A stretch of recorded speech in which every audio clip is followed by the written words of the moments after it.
Do you think Fidel Castro was a dictator? Yes. A little awkward pause there, and yes, that is the focus of our Sunday Talk, where we tap into the hot debate of the week. Today, Justin Trudeau's comments about Fidel Castro. The Prime Minister is defending a statement he released where he called the former Cuban president a remarkable leader and set off a storm of outrage. There is personal history here. In 1976, then Prime Minister Pierre Trudeau visited Castro and was roundly criticized for befriending a communist dictator. It is indicative of Canadians' desire to maintain an independent foreign policy. There's something for us in trading with Cuba. It's quite an amazing scene. When Castro attended Trudeau's funeral in 2000, he and Justin Trudeau shared an emotional embrace.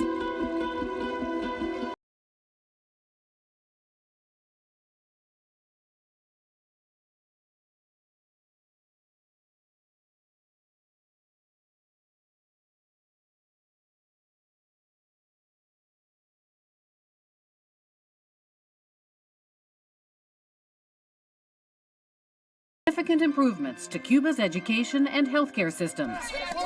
Others were not so admiring. I'm really happy, that Fidel is responsible for the death of a lot of people. Opposition leader Rona Ambrose said her prayers are with Cubans who continue to endure Castro's long and oppressive regime. President Obama said history will judge Castro's impact. Around the world, pundits and politicians are calling Trudeau a fool and worse. Senator Ted Cruz called his eulogy disgraceful, and Senator Marco Rubio asked if it was a parody. And now the hashtag Trudeau Eulogies is trending, with fake tributes to other famous dictators, like Cambodia's Pol Pot. Joining us are panelists. Adrian Batra is the editor-in-chief of the Toronto Sun.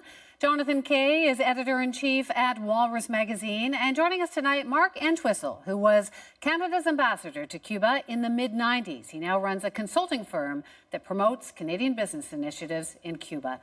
John, I'm going to start with you on this. What was your reaction when you heard the initial comments from the Prime Minister? I thought it was an example of exactly the sort of naive campus leftism that a lot of people feared would be the hallmark of Justin Trudeau's foreign policy. I think in general, till now, he's been fairly hard-headed about most things. But this was one of these slip-ups where I think some sentimentalism about Castro from his family's past seeped into a prime ministerial press release. And I think he embarrassed himself, and he should backtrack. Embarrassed himself? Well, very much so. He's being made fun of around the world. I don't necessarily think we should care much what Ted Cruz thinks. But certainly, the Washington Post had a roundup of this. It's become a meme of international diplomacy, this sort of, these words, while controversial, those words are supposed to sum up decades of dictatorship, of repression, of homophobia. Castro put gay Cubans into prison camps. And to sum that up with the words while controversial and then go on to a few hundred words of just gushing praise for a dictator, it really rubbed people the wrong way, including me. Mark, you actually knew the guy. You lived just down the road from him. Yeah. What did you think when you heard the statement from Justin Trudeau? Well, I thought that that the Prime Minister was probably facing one of the challenges we have with discussing and explaining Cuba in general, which is our tendency to force Cuba into kind of an artificial binary choice between good and bad, or success or a failure. The problem or the challenge with Cuba is it's a tremendously nuanced place. And I think that, in fact, this tendency we have sometimes from the outside of Cuba to treat it as kind of a caricature and a bit cartoonish, and it's either this or that, doesn't reflect the nuance of Cuba, and is in a way a disservice to the Cuban people who live this contradiction in their everyday lives all the time. There's some things that the Cubans have done well, and other things they haven't done very well. And one of the things we've had a problem in Canada for a very long time is with individual political rights. It's been, when I was ambassador, we used to talk to the Cubans all the time. But in other areas, they've been quite successful. You're a former diplomat. Did the Prime Minister embarrass himself? Did he make a cartoon stand here. As a former press secretary of the Prime Minister, I think probably there was some sloppy editing there, and it could have been more balanced. On the other hand, what you also get is some of the reaction. To my earlier point, Ron Ambrose's statement, Kelly Leach made a statement, which is kind of the same mistake in a way perhaps the Prime Minister made, but just the other way around. It's the exact same thing because the Cuban reality is much more than the way they presented it at the same time. Adrian, what did you think? Well, it astonished me how tone deaf the statement was, but I mean, I agree with what Jonathan has already said. Like, it was so gushing. It was so over the top. It was emotional. I think what struck me is that in the entire time that this statement was being written, and to be sure, it wasn't written by the Prime Minister himself. I mean, perhaps he had a few words or a few lines in there that were personal. Someone in the Department of Foreign Affairs wrote that. How, with the army of staff around the Prime Minister, would they have not have said, let's perhaps scale back from this and step back and recognize that the reason why we're saying that he was the longest serving leader of that country is because he's a dictator. How did they not acknowledge that this was going to go off and set off the epic storm that it has? And he has embarrassed himself. He's embarrassed our country because he said in that statement, "I speak on behalf of all Canadians." Well, I don't think he did in that one, to be sure. So he has got to step back from this one. It seems from what I've seen from his staff and social media, they're not prepared to crawl this one back anytime soon. But this one's going to follow him when he gets back from whatever latest trip he's on. But I guess the line here is, the man has died. Do you rejoice? Some Americans are rejoicing in that he's dead. Ron Ambrose was saying, not acknowledging anything that he's done. Like, what is the line when someone's died? Well, generally, you don't speak ill of the dead. I think it's that's sort of the courtesy you pay to them in general. I mean, there are exceptions. Full-blown terrorist dies, for instance. But generally, you don't speak ill of the dead. But if you're going to say something, it should be balanced, and it shouldn't be in a spirit of sentimentality. And in Trudeau's case, I think he comes by it honestly.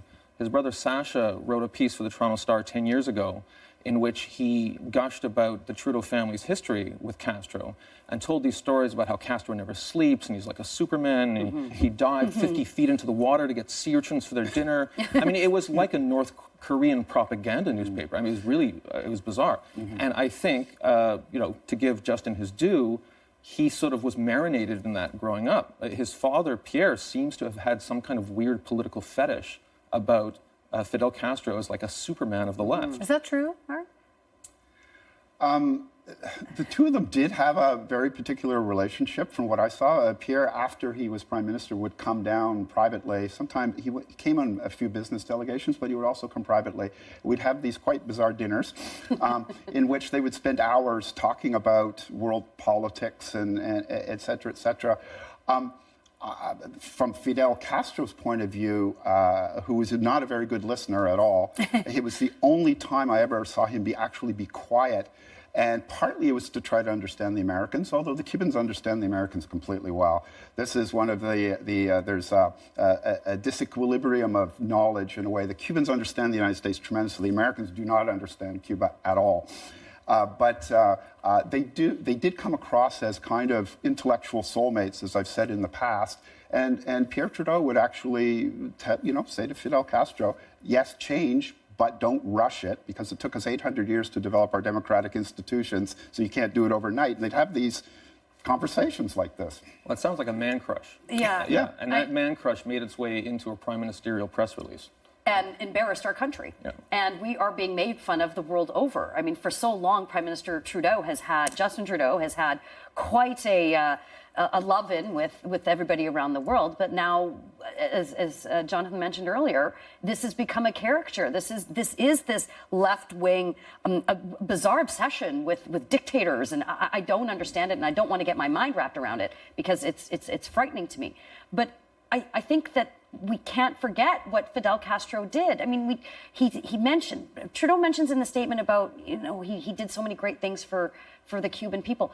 This man threw his political opponents in prison. They rounded up people and shot them. I mean, this is not whitewashing history. That's a reality of what many Cuban families faced.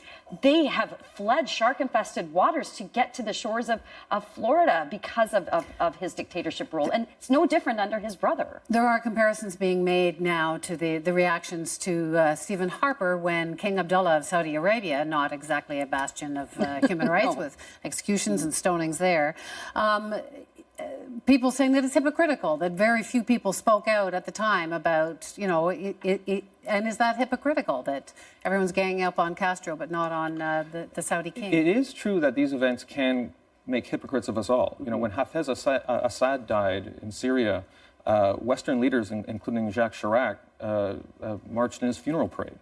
And it's true in Saudi Arabia, the war on terrorism has made us hypocrites because we regard the Saudis, despite the fact that they have a more dictatorial society than Cuba's, they're our allies. And so we're forced to say nice things because we want a balanced transition there. In Cuba, though, there's no real reason that we have to watch our tongues. It's not sitting on a powder keg or anything like that. And we can speak honestly. And We're not selling them arms. Yeah. You know, if we sold them arms, then we'd have to say nice things. But if we were honest, you know, we'd say the usual nice things someone say when someone dies. But we take stock of the fact that this is a country that needs to join the 21st century. It needs to become a democracy. It needs to embrace human rights, the rule of law.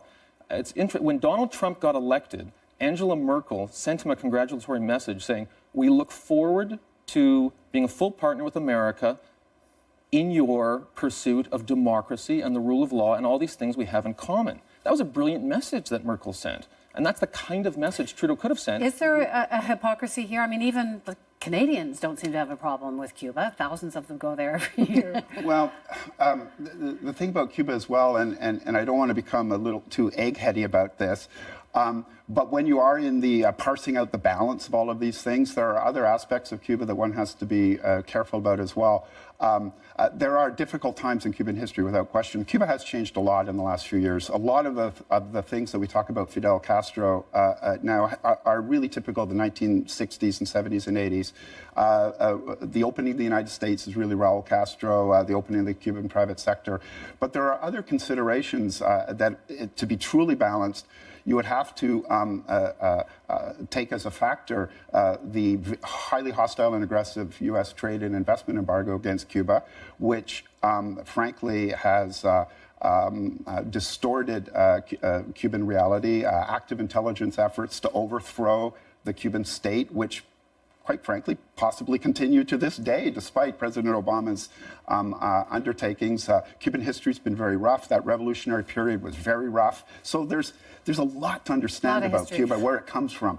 I've got to wrap up in just a few seconds, but last word to you, Adrian. He was backing off the Prime Minister today, saying, yes, he's a dictator. What are you going to watch for now? Well, I'm going to look for, and I think all Canadians should look for, even more of a crawlback from this. I don't think that this is over yet. The Prime Minister has the luxury of being overseas right now, but once he gets to that parliamentary press gallery and they get their hands on him, I think that this one's not going away for him anytime soon. Well, it was quite the weekend. Thank you so much for being with us.